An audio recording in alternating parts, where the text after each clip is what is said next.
If you look at my grade school yearbook, where I was on a tricycle, and it said, what do you want to do when you grow up? It says under the pediatrician, and I hear on the TV that something's going on in Parkland, Florida. That was probably the hardest day of my life. On every call, on every case, you need to get to closure. In order to get closure, your stress has to be very low prior to arrival on scene. If something is keeping me up at night, like the Handtevy, the whole concept, I couldn't sleep. Once every couple of years, I'll say, that's it. And if I internally know, if I tell myself that's it, that's a signal to myself that I'm probably right. Welcome to Respond to Resilience, along with my co-host Bonnie Rumley, LCSW EMT. I'm David Dashinger. In this episode, we'll be speaking with Dr. Peter Antevy about mental health challenges at critical incidents, the story behind creating the Handtevy App, and using psychology tools to do the EMS job better.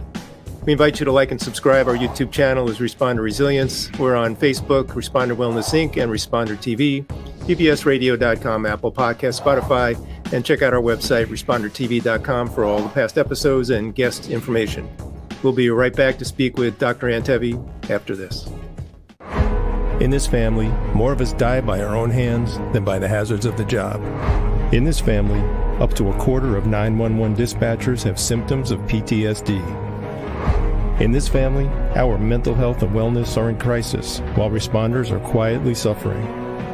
In this family, many struggle with job-related stress, burnout, trauma, sleep disruption, substance abuse, and marriage problems. In this family, we can help the helpers with vital information and resources, resilience strategies, and success stories of overcoming the obstacles. In this family, no one is alone. Welcome to Respond to Resilience with co-hosts retired Lieutenant David Dashinger, Dr. Stacy Raymond, and Bonnie Rumley, LCSW EMTB.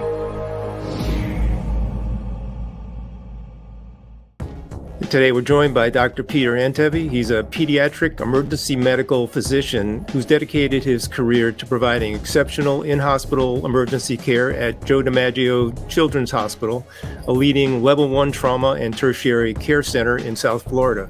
He's board certified in pediatrics, pediatric emergency medicine, as well as EMS, a field he's made a significant impact in over the past 13 years. In addition to his clinical work, Dr. Antevy serves as the medical director for various agencies in South Florida and recently took on the role of chief medical officer for the Brevard County Fire Rescue. With a passion for innovation and a commitment to pushing the boundaries of clinical care, he's a valuable asset to the EMS profession and continues to work on the front lines. And I must add that when you retire, they tend to kick you out of the town's email system, and the one email that always seems to still come through is from the Handtevy App. So I knew that this had to be a special interview. So welcome to the show, Dr. Antevy. Thanks, David, Bonnie. Great to meet you guys. Appreciate it. It's nice to have you. So we'd love to hear about how you started as a pediatric ER doc and medical director for EMS. Awesome. Well, it's interesting. If you look at my grade school yearbook, where I was on a tricycle in the picture, and it said, what do you want to do when you grow up? It says under the pediatrician, and my aunt, I don't know how she found it. She gave it to me a few years ago. And so clearly there was something back when I was a kid that made me want to, help others and then help other kids. And now that I have 3 kids of my own and I see the 3 different personalities, one just has that same kind of essence, if you will. So I guess I would just like that growing up. And then I got into my residency at Children's of LA, big hospital. And I found myself, I remember no matter what rotation I was supposed to be on, I always found myself wanting to be in the emergency department or in the ICU. And then when I got into those rotations, I said, there's a helicopter and there's ambulances. So I just wanted to be in the room when the worst was happening. And I think partly it's because I love connecting with people. And in the emergency department and in EMS, you have to connect really quickly, like within a few seconds, in order for the rest of the event, if you will, to go smoothly. And part of what I still love to do today, decades later, And I was just doing this morning. I have 2 paramedic schools I'm a medical director for. And I spent the whole morning really about the psychology of the interaction with your patient. So that's how I got started. And then in 2010, so in 2005, I get to Florida. I'm working at a level 1 trauma center, pediatric hospital, big center. And then I'm just teaching all the fire departments on my own time because I had that love of doing that back in Pittsburgh and in LA. So I started doing that. And then 5 years into it, one of the nurses says to me, "Hey, Pete, Davie Fire Rescue is looking for a medical director." And I said, "I'm a pediatric guy. They probably need an adult emergency medicine person." And she says, No. They told me to tell you they really like you. I said, okay. So I applied, and I was in competition with like 14 other like really good people. And it's a long story over a beer one day, but they picked me. And I really quickly had to learn everything else. So all the adult stuff and everything. And lo and behold, I kept getting asked by other departments to be their medical director. And that was a life-changing experience for me, getting into EMS. Chief Julie Downey, who's now my fire chief at Davie, gave me that opportunity. And it was the best thing that's ever happened to me in my life, besides getting married. Always have to add that one, of course. Watch it.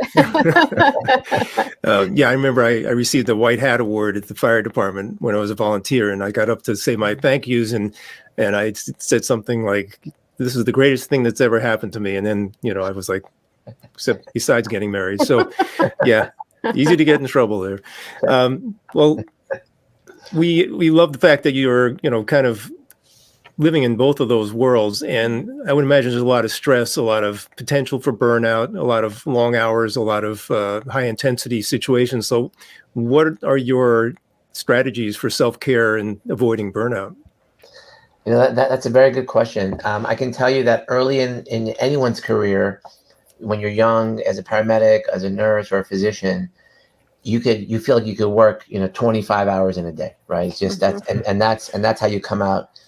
And then what ends up happening is that you end up maturing a little bit. You end up kind of you having a relationship, you get married, you have children, and things start to change. So early in my career, I wanted to work as many shifts as possible because I just loved doing it. And then I started to recognize when my kids started to become of the age where they recognized I was actually coming home at 7 a.m. and they were waking up at 7 a.m. And they looked at me. And then when I would leave at dinner time for my shift, they would look at me, and then those looks would turn to looks of sadness. And I said to myself, you know what, I can't continue to do this. But then when you get to the hospital and you say, I have dreams of doing this and I want to go into this, they paint you into a corner and they say, oh no, you're not. You're going to clock in, you're going to do your shifts, and you're going to make the people happy, and you're not going to screw it up. And I started to get upset then, right? Because if I was in a location where, and it's a good hospital, but they didn't encourage growth. And the one thing I tell people about being a doctor, and maybe it's the same as being a nurse, which is different in the fire department, is that once you become the doctor, right, the attending physician, you basically you're at the ceiling, right? You're at the ceiling because you're getting paid what you're going to get paid. You may get a raise here or there, but you're doing hourly work. And the only way of kind of doing more and growing more, not financially, but just growing more as a person, is to do other things. But unfortunately, they don't want you to do those things. So, David, to answer your question, that the mental struggle for me started to happen when I realized that they didn't want me to grow any further. Anytime I mentioned that I wanted to go teach here and do that, and they actually said, no, we don't want you to do that. So to answer your question about self-care, I found myself just doing what I still do today, which is spend a lot of time with my family, taking care of what matters most, and not getting too caught up in all the hoopla of what's out there. But for me personally, if I don't continue to grow in my life and my career, that's when I start to struggle. Mhm. And that's how EMS was the Mhm. savior for me. Well, kudos to you for figuring that out, and then not only figuring it out, but taking the chance to go out of your pediatric world. I can't imagine how hard that is once you're, like you said, painted into a corner of a certain thing, and then to branch out and to learn EMS and fire is no small feat. To understand the system and the people in it, what they have to do before the handoff. I really have a lot of respect for you for caring about that piece of it and wanting to know it. Bonnie, I'll tell you that I appreciate you saying that. I think that people in pediatrics are probably best suited for EMS. And now that I mentor a lot of people out there in the world who say, hey, how did you do that? And I help them along, and I encourage them, because when you're in pediatrics, you have a different way of dealing with people, and it really blends very well with the EMS community.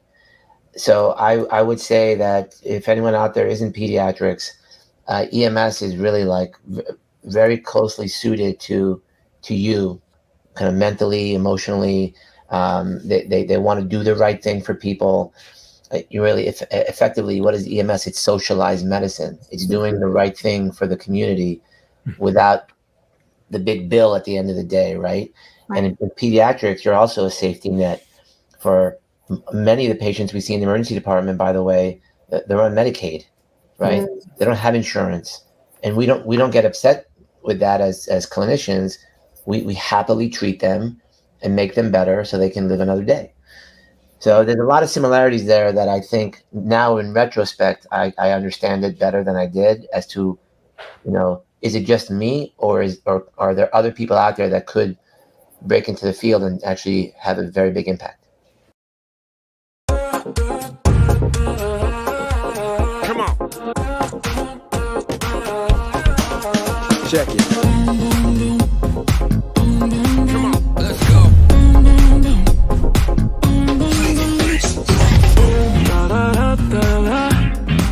My heart went boom.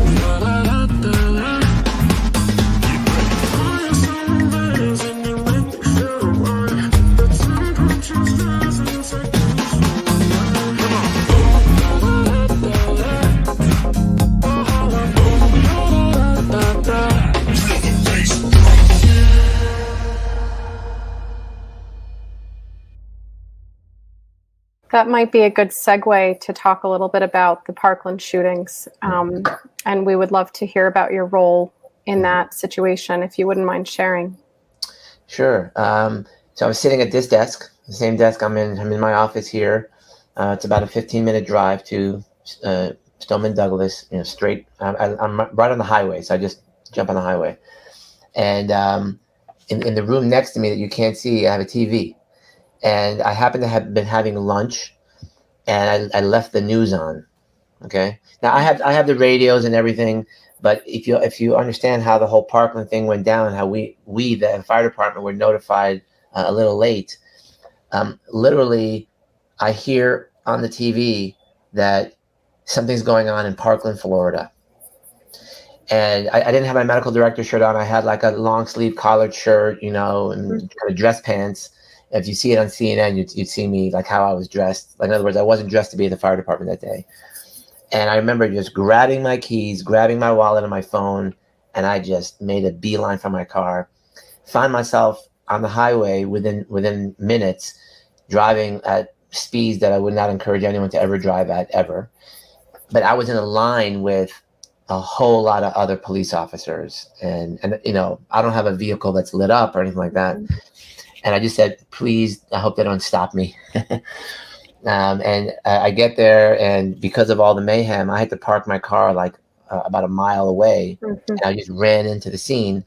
Turns out where I was running is the same exact path that this kid was running away. And, I look back and I think now that thankfully he wasn't armed, but he escaped that scene before anyone even knew that he escaped. And if he was armed, he could have done a lot more damage. So I kind of look back now and I said, maybe it wasn't the smartest way that I entered that scene. But I run in. I'm very fortunate. I work with some amazing people and the Coral Springs Parkland Fire Department, from the leadership to all the personnel to all the, I mean, they're just incredible people. We had prepared for this type of event for years because we had a few other events, shootings, etc., where it didn't go so well. So we had prepared with the police officers. We distributed IFAKs. They had these kits underneath their vests with tourniquets and chest seals and hemostatic gauze, for quite a while before Parkland. And our SWAT team had been educated on stop the bleed and chest seals and all that type of thing. So when all these kids were streaming out, my EMS Chief Juan Cardona, he made the decision to just start loading all these injured kids onto the ambulances, no tarps, no triage tags. So he was doing all of that. They were all coming out already with chest seals and tourniquets on. So by the time I got there, all those 17 people are gone already. Just that's how quickly it all happened. Wow. However, we're now waiting on the corner of Holmberg, which is on the corner of where the school is, and suddenly we hear the golf cart just kind of screeching its wheels coming out to us, and people are on the golf cart doing chest compressions, and they're screaming, "She has a pulse! She has a pulse!" So I'm out there, and we approach the golf cart. It's a SWAT medic who had self-deployed. He never came to incident command. He just went into the building, and he ended up finding this girl and bringing her out. So I jump into the ambulance with my crew, and we're feeling for a pulse. There's no pulse. You have to remember the helicopters are right over our head, and the last thing we wanted to do was bring someone in an ambulance, the ambulance not move, and then bring the person out of the ambulance. But I'm the only physician on scene.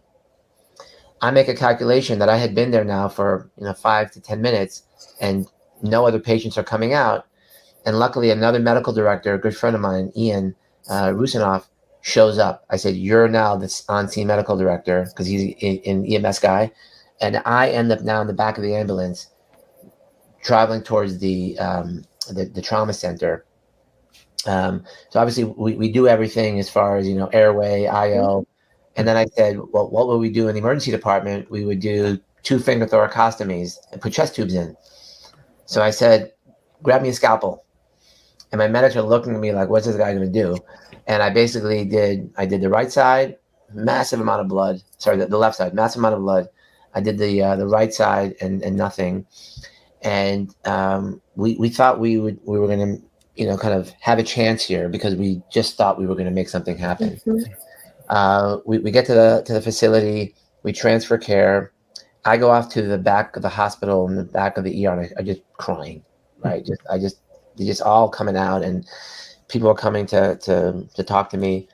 And literally, I turned back around, like I gathered myself, turned back around, I look at the room, and it's completely clean. Like the floor is clean, everything's clean, and I'm thinking this girl made it, right?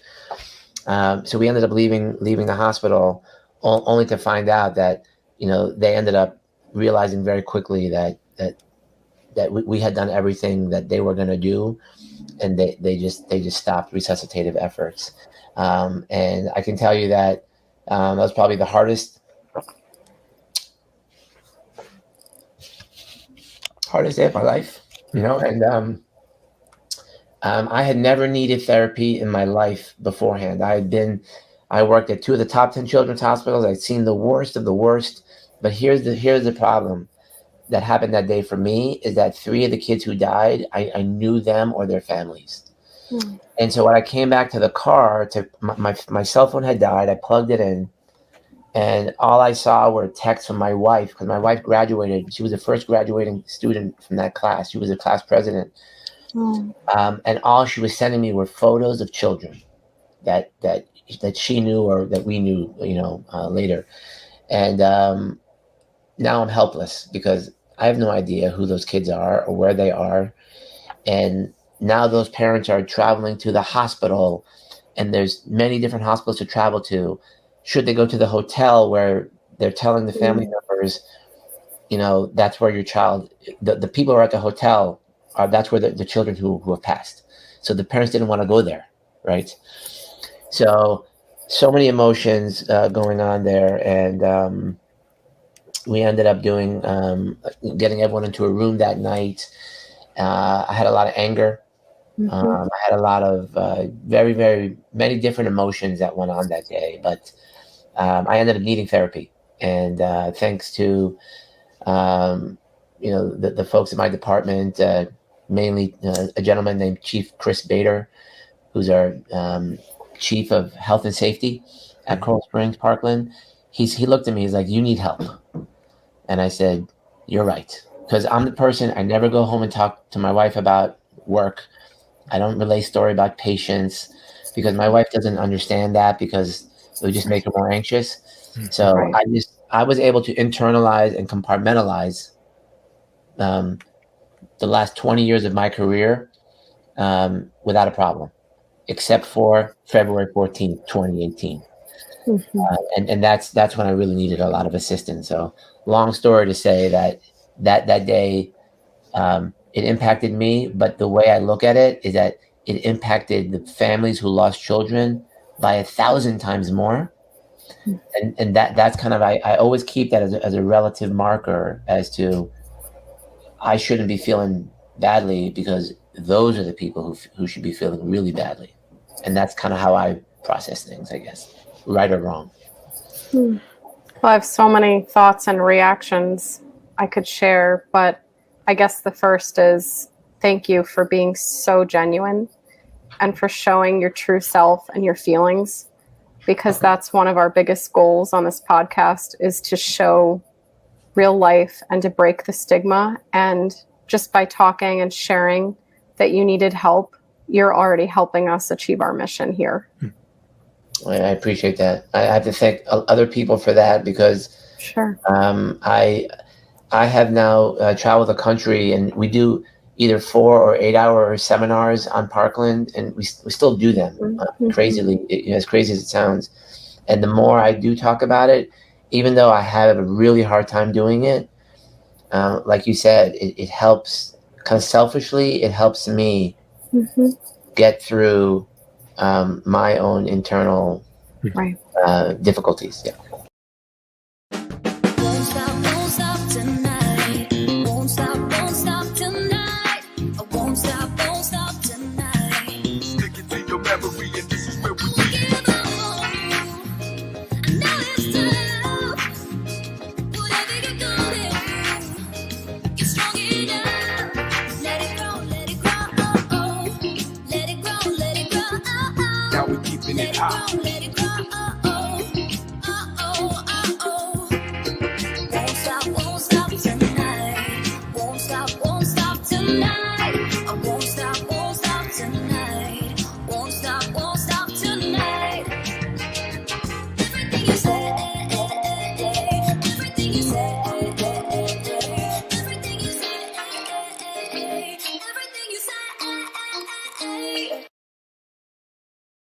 The EMT in me resonates with you as well. Just being on scenes where you've done everything under the sun and it's still their day to go.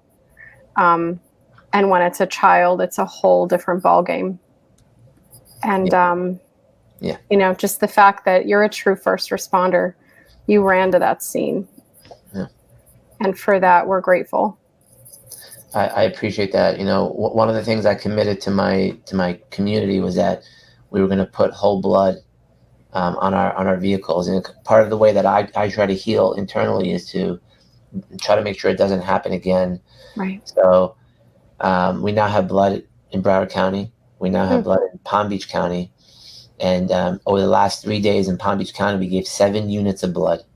Wow. 6 of those 7 people are still alive today. So part of my recovery and is understanding the gaps in healthcare today, and specifically in EMS, because where I focus my attention, it's helped me to help others and to help my community. So that's part of the slow healing process that I'm trying to go through. But I really appreciate what you've said to me. Thank you. From my perspective too, it is so important, and so grateful to you for being so real and genuine with us, and sharing that.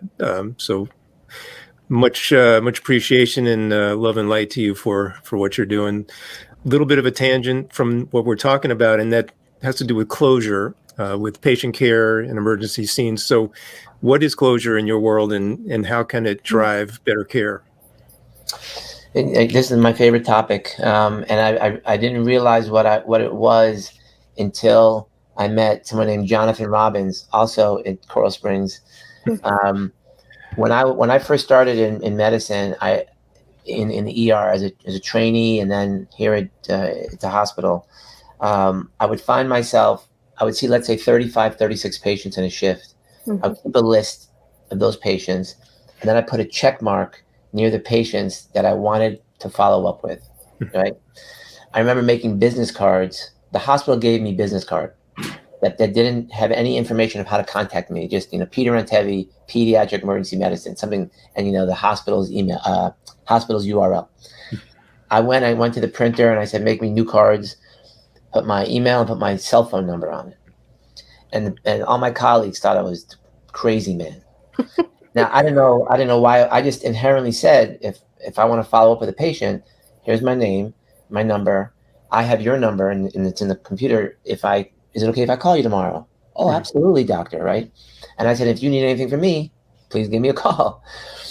I was saying 20 years, maybe like 15 people have called me, and it's only for thank yous. They don't want, it's incredible, right? Mm-hmm. But I would call them all the check marks the next day, whether I'd be at home or whether I'd be back on shift. I call them and say, hey, Mrs. Smith, this is Dr. Peter Antevy. I saw your son yesterday, Jimmy, and I want to check in and see how he's doing. And if I didn't do that, I would just kind of like not feel right, because I'm internally stressed about how that, did I miss something? How's he doing? That type of thing. Then when I met Jonathan Robbins, he had a drowning case that he couldn't get out of the neighborhood. It's in Parkland. It's a gated community, and they told him to drive. He was the rookie on the truck, and he didn't know how to get out of the neighborhood. It took him 10 minutes to figure out how to get out of the exit, because he was going all these dead ends, and he kept passing the house. Don't ask. And he took the blame for that kid's death on him, right? I'll fast forward a little bit to a couple of years later. I ended up becoming his medical director. I end up teaching him how to stay on scene for pediatric cases. And then he had 2 cases where he saved the kid's life, back to back. So I see him at a gathering for the department. He finds me. He's like, hey, doc, I don't know if you remember, but I'm the guy who had those 2 saves. And I thought, like, he wants to give me a high five. He says, let me take you for a walk. And so we're in a bar, like, with the whole department, like for a charity event. And we're both drinking, having a beer. And he starts telling me about the story from years ago where he thought it was his fault for that 2-year-old's death. Mm-hmm. And he's crying and I'm crying. It wasn't a good look. But he said, now that I have those other 2 saves, he says, now I know how important it is to get to closure.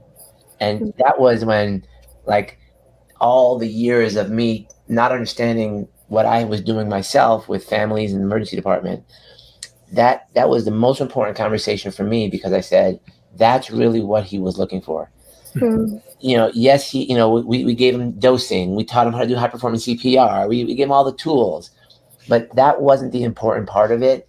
He just needed to know how to get to closure. And from that moment on, that's really what I focus on with all the folks I work with, the students I work with, my medics, the 30-year medics, the 2-year medics. On every call, on every case, you need to get to closure.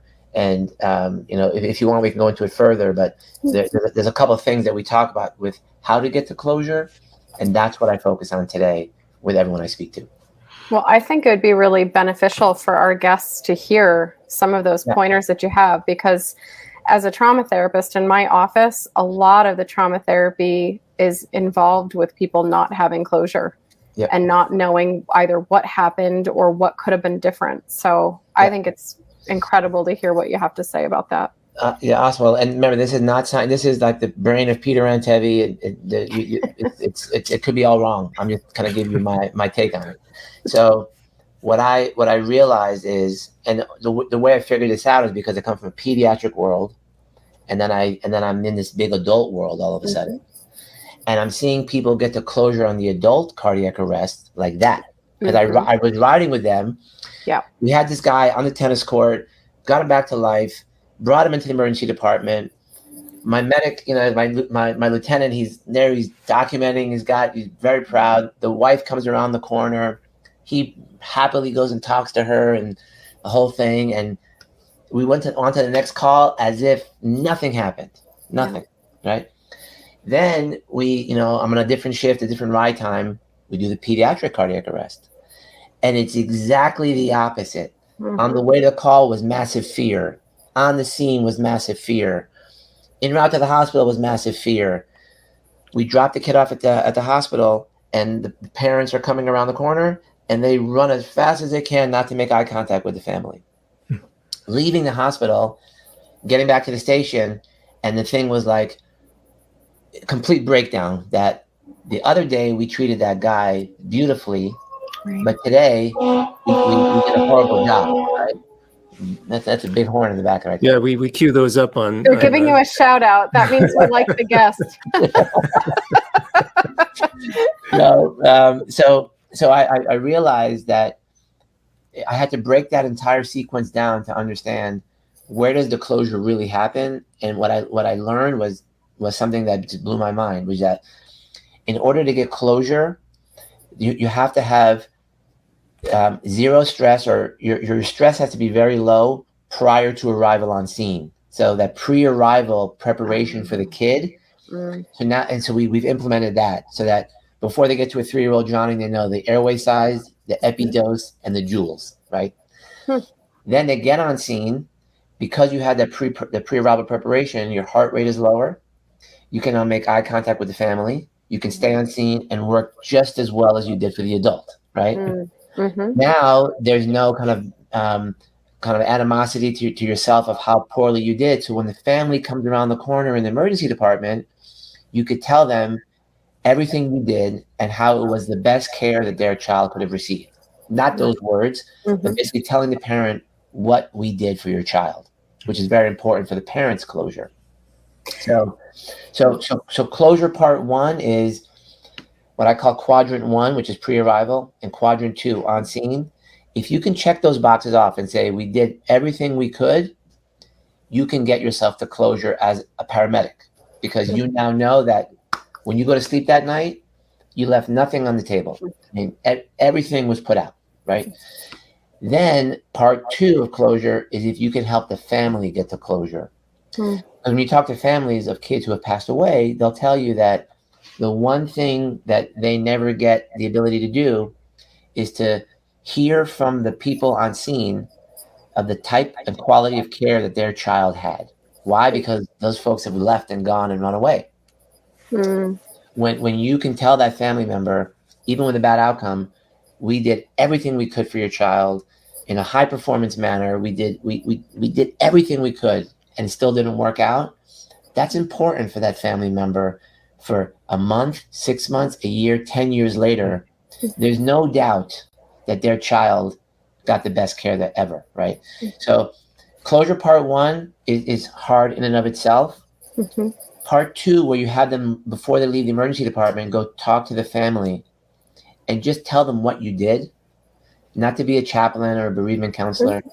That's closure part 2. And so if I can get people to there, I mean, I'm not an expert, and that's why I don't enter into the how to talk to someone who's lost a child. Like, I don't do any of that. It's tell them what you did and give them the sense that you did it in an expert fashion. That goes a long way.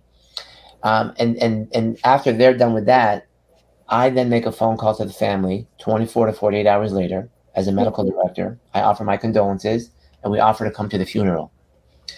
Either I go or my EMS chief goes to the funeral. The crew hears and now knows that we are doing all that. That helps them get to closure from a whole nother level of my department cares. And just those couple of things, and everything I told you doesn't cost any money. It just takes a little bit of time and leadership and just doing it. Mm-hmm. That's what any department who's listening to this today, they can do it. It's very simple to do. I unloaded 32 years of emotion. This job isn't a joke, and it can hurt you. How does yoga or meditation help with that? Coming to terms with who you are. You know, nobody calls us because they're having a good day. It's really the suicide that becomes a huge issue. People are more trustworthy with the dog. Sleep deprivation helps them either be better or worse. Completely secretive when we started this. So it's pretty much taboo. Take care of the people next to you. First responders really being open about what they're struggling with. If we know that, let's raise awareness. Brings you together to talk about it, and it tells you you're not alone. And putting my EMT hat on, I'm thinking about those calls. And you're right, you are scared, and there's a lot of fear and anxiety that goes into it because you don't see pediatrics at the same rate that you see adults. And so all of those numbers, you know, you feel nervous about it because you do less of it generally, right? So do you have any specific tips or specific thoughts on that piece? That's a whole nother podcast, but yeah. So no, I do. That's all a mind trick, and that's because of how we've taught pediatrics. And if you go look at any EMS protocol today, except maybe for mine, there's a separate pediatric section. Yes. When you go to paramedic school, there's like the 3 days of pediatrics. Yep. I think that's the mistake, right? So I have a 137-page protocol. It's very high end, right? Probably more high end than anything you'll see in the country, but it's really thin. And everything, seizure is adult and pediatrics on the same page. Hypoglycemia, same thing. Cardiac arrest, same thing. DSI, finger thoracostomy. There is no pediatric section. And so I think we need to change the way we educate.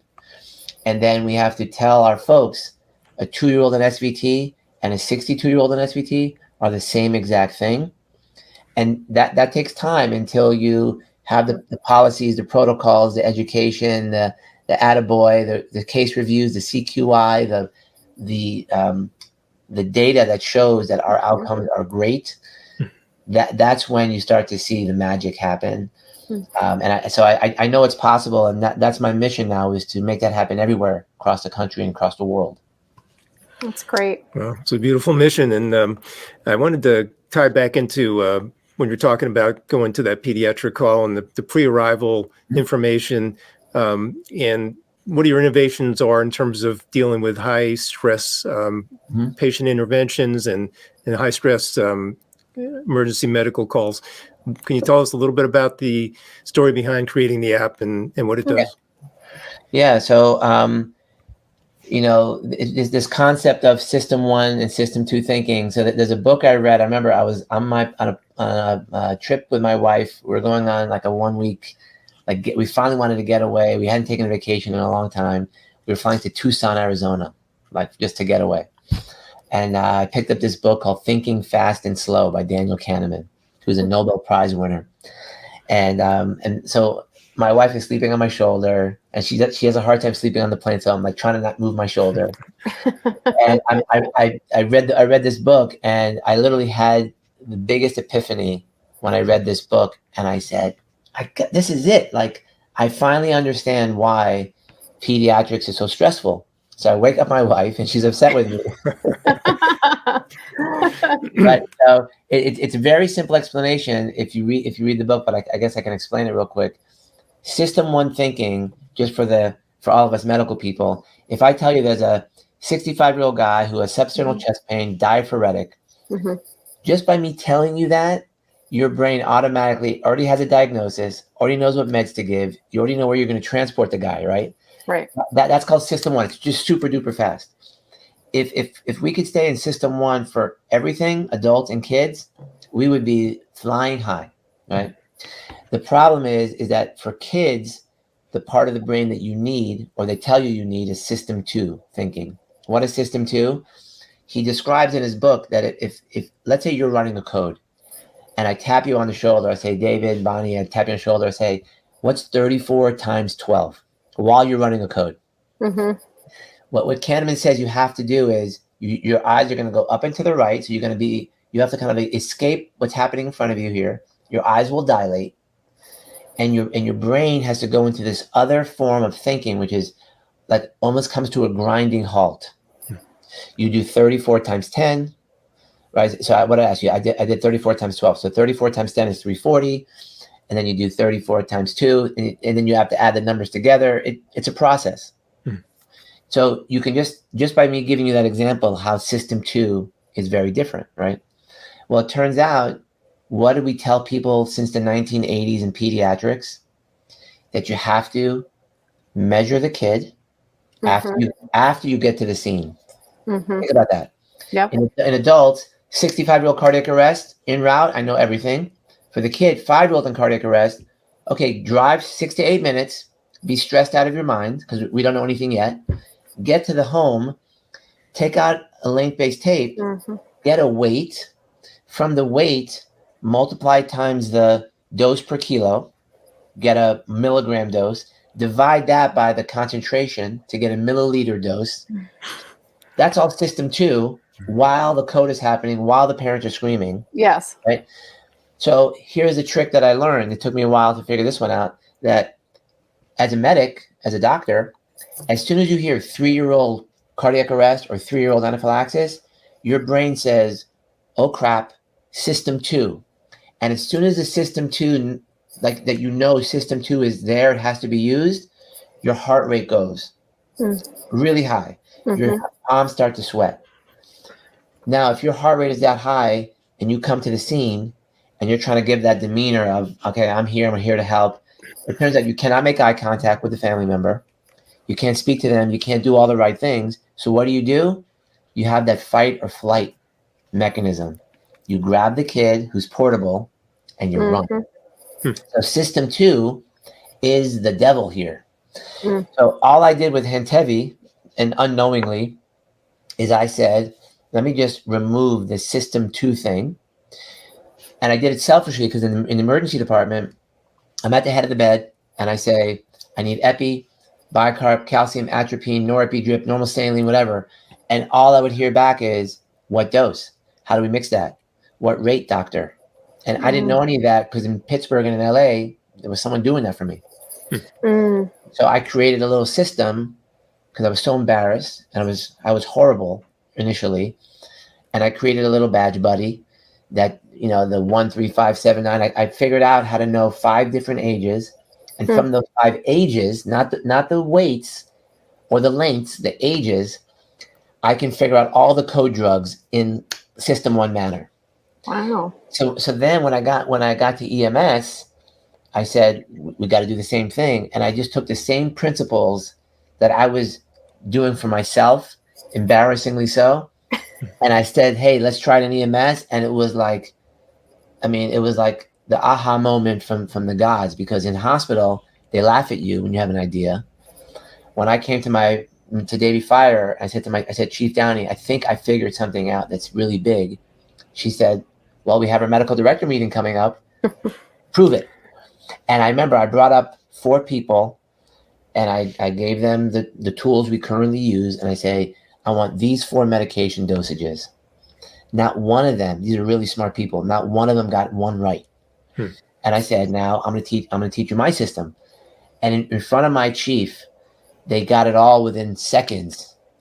And she said to me, I'm in, right? And I made Handtevy for the very first time at Davie Fire Rescue. And next thing you know, my phone is ringing. This agency, we heard, how did you hear? I don't know. How did we hear? Next thing you know, I'm on the road.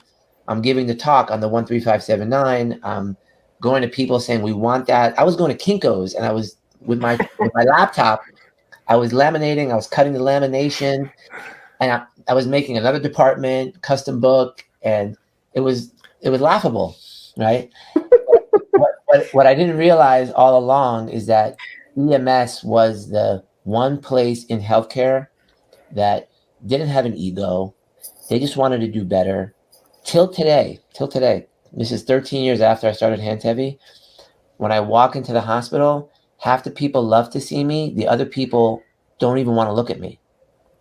Why? Because those are the same people who they belittled me, and they said I'm stupid, and you can't go against the standard of care.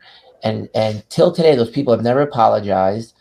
Those people won't call me. They won't talk to me. And when I'm in the hospital, they literally will go the other way, because the ego that you find in the hospital is significant compared to what we do in EMS. And that, in a very long way of saying it, is why I belong in EMS. That's period, end of story. So, well, yeah. Well, you found your tribe.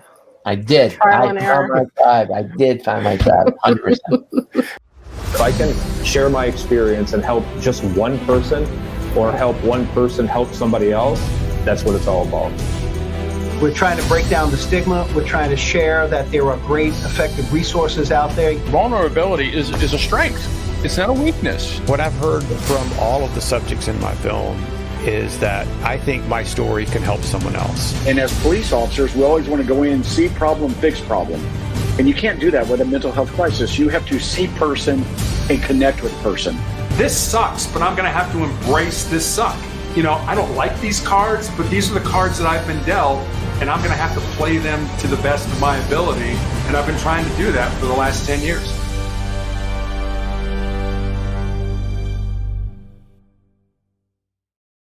That's a great story about innovation and how you started kind of in the low tech. Talk about it for a minute about how Handtevy is delivered these days. It's not through Kinko's laminated cards, is it? Although I still have some of those laying around. This was when the iPhone was kind of coming in and people were having apps and everything. And what happened was we would print these guides, and then a year later, we make one medication change. So we got to reprint all the guides. Yeah. And someone said to me, hey, like, there's these apps. Why don't you go make an app? So the guy, we found another printer and down in Miami. He's giving us a little cheaper deal. And I said, hey, you guys do apps? He's like, yeah, we do apps for Burger King and McDonald's. I said, okay. I said, can you help me? He's like, sure. So we go into this room down in Miami, just me and him. And he had walls that you can kind of write on, right? Like it wasn't even a chalkboard. And this guy is like, by the end of this like 6-hour session, there was things everywhere. And I'm like, this is never going to happen. Anyway, make a long story short, the guy builds me an app within like 3-4 months. And he was all excited. He's like, it's launch day. And he's used to launch day, meaning like tens of thousands of users are going to get on the platform. A week goes by. The only user is me. Another month goes by. He calls me up. He's like, is everything okay? I said, what do you mean? He's like, no one's using the app. I said, yeah, I got to go convince someone to use it. So we started one at a time. And it was literally 1, 2, another 3 people. And literally, we kind of started adding features. And then once we connected the app into the electronic medical record, so ESO, image trend, now we're with like 6 or 7 of them. And then we added CPR assist, which is a metronome that has all these things in it. And then we added protocols and checklists last year. And that's when it was like the tsunami. Our phones, like literally it was, and I was like, wait a minute. We built a beautiful app for pediatric medication dosing. And we had a lot of people using it. And then we added protocols and checklists. And that's the thing that made those people on the fence jump up. So anyway, so I'm very, very blessed to say that we have, over 2,500 cities. Wow. We have 3 states that we've officially kind of say that are using us, but we have a couple more that we haven't announced yet. But the state purchased Handtevy for every agency in the system. Wow, we have 40 people at the company, and my wife gets all the credit. She's the CEO, and I become like, just a guy who goes, shakes hands, and kisses babies, and that's pretty much it. Well, that's such an inspiring story too, though. It's like, how do you take something that you stumble upon that's really just so smart in your profession, and then how do you get it to other people? And It's just a good story of how anybody could probably do that if they really wanted to, right? To figure something out, but you stumbled on it and there you go. And I get a lot of people, I mentor a lot of people who are, people call me, hey, how did you start your company and everything? So there are people out there in EMS that I'm really coaching. It's great. But what I tell them is that the first 10 years is the most difficult, because if you're trying to change the standard of care in healthcare, it is like literally impossible. And it takes 10 years for you to prove the concept, do get the data, get customers, get feedback, convince the other people. And so literally for us at the 10-year mark for us is when things all of a sudden just went haywire. Right. Even though I'm the same person I was back then, it's the same concepts as it was back then. Nothing has changed. Yeah. Right. Except the hearts and minds of the people out there like us who don't want to modify what we do on a day-to-day basis because it's what we've always done. Well, it takes an amazing amount of insight, I think, to recognize that there is something that can be changed for the better and to figure out how to do it. And, kudos for having done that. And obviously it's having a huge impact and changing people's lives. So quite an amazing story. I appreciate that. Thank you. Listen, the whole blood thing is the same thing. I mean, I'm screaming from the mountaintop telling people that whole blood is like the most important thing that's happened in trauma care in the last 100 years. I get people who look at me, but I know, because I've seen the movie before, is that all those people are waiting for is for some social proof. They want to see that the other people are using it, that there's no hiccups yet, that there's no potholes. So people in healthcare inherently wait a little longer and let the next chief do it or let the next doctor do it. I guess I'm on the left side of the bell curve where I've learned about myself one specific thing, because I'm not good at a lot of things, okay? But what I am good at is that if something is keeping me up at night, like the Handtevy, the whole concept, I couldn't sleep. I told my wife, we have to fix it. Whole blood is another thing. Stroke care. We put up a whole stroke registry for the state of Florida after my grandfather passed away, and they did a horrible job. And I said, I have to fix the way stroke is handled here. And it took us a decade to do it, but we have this incredible stroke registry. And all of those things, every single one of them, for years, people say no. But what I learned about myself is that if I cannot sleep, and it doesn't happen to me every day, but like once every couple of years, I'll say, that's it. And if I internally know, if I tell myself that's it, that's a signal to myself that I'm probably right.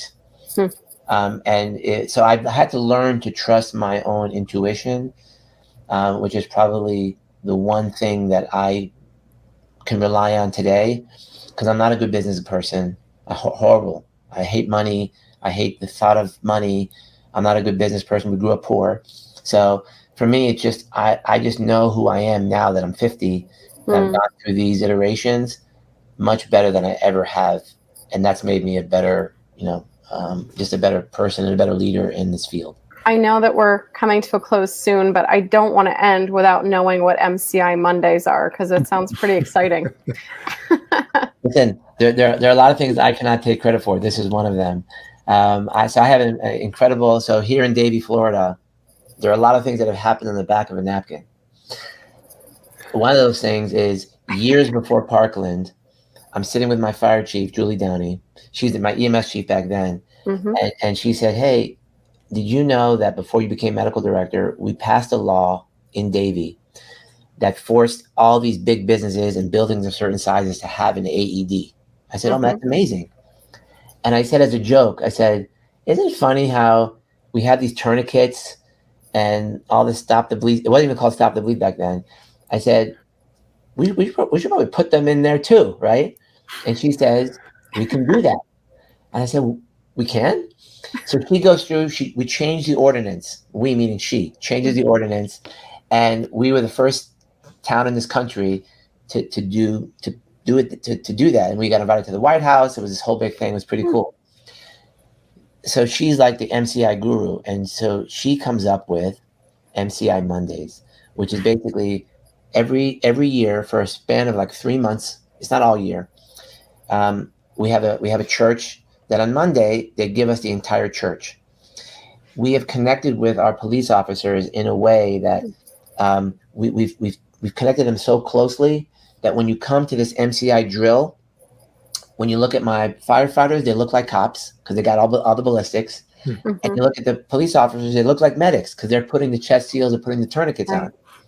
So MCI Monday has caused us to almost lead to role reversal such that the cops don't think that they're cops anymore and the paramedics don't think that they're paramedics anymore. Mm-hmm. They understand that they're one team. And that's what happened in Parkland. And God forbid it ever happens in Davie because my kids go to school all around in here. But when I go and speak, I tell people that you can't see the police department, let's say for cardiac arrest, for shootings, for whatever.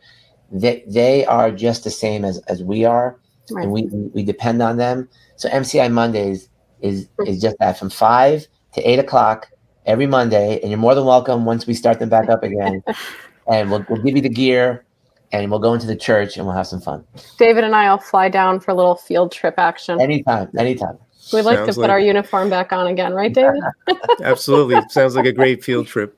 Yeah. Well, Dr. Antevy, thank you so much for sharing all this and your story, or your multiple stories, which are all quite amazing.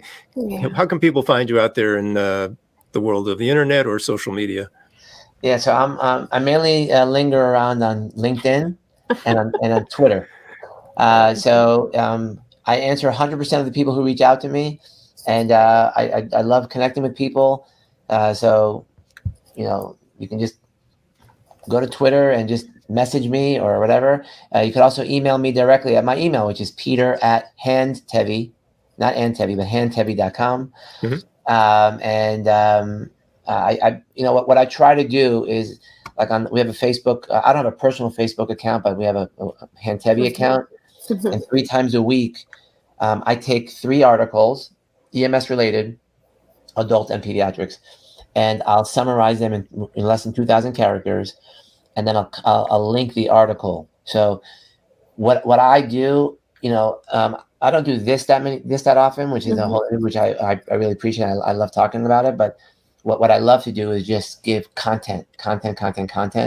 And whether people use Handtevy or not, I just want them to be better at what they do. Mm-hmm. And my way of giving back and to give to people is to just, so if you look on YouTube, I have 3 YouTube channels. Handtevy is one. Real Emergency is another, where we have live body cam and we describe an entire case. It's incredible.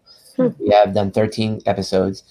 And then Florida NAEMSP, which I'm the chapter president of, we have about 103 30-minute webinars with people who have written papers. I interview them every Tuesday at 3 p.m. And then I put that up on YouTube. So everything is 100,000% EMS, and it's all kind of cutting edge, not the old stuff. It's kind of the stuff that we may be doing in a year or 2 from now. Fantastic. Yeah. Well, we'll put all those links up there. Yeah. And given how active you are and busy out there doing all this amazing work, we deeply appreciate your spending the time with us today. Thank you so much. Thank you, guys. Remember to like and subscribe. Our YouTube channel is Responder Resilience, Facebook, Responder Wellness Inc., and Responder TV, UBSradio.com, Apple Podcasts, Spotify, and check out our website, respondertv.com, for past episodes and guest information. Till the next time, stay safe, be kind to yourself, take care.